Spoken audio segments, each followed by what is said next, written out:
Now the United States has received temporary status and will continue to maintain relations with the Kremlin. Secretary of State Marco Rubio congratulated the citizens of the aggressor state with Russia Day. He expressed hope for constructive cooperation with Moscow in efforts to achieve peace in its war with Ukraine. And he stated, I quote, "Peace will contribute to more mutually beneficial relations between our countries." Meanwhile, U.S. Secretary of Defense Pete Hegseth was confronted with a series of uncomfortable questions about Ukraine by his colleagues, Republican senators. Mitch McConnell, in particular, warned him against being too lenient with Russia, as this leads to the loss of Democratic allies.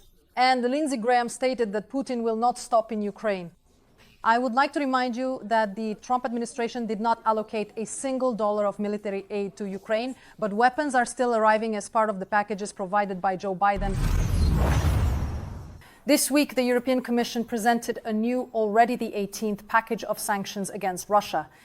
It is aimed at two sectors of the aggressor country, the energy and banking sectors. Preparations for it were already being discussed last month.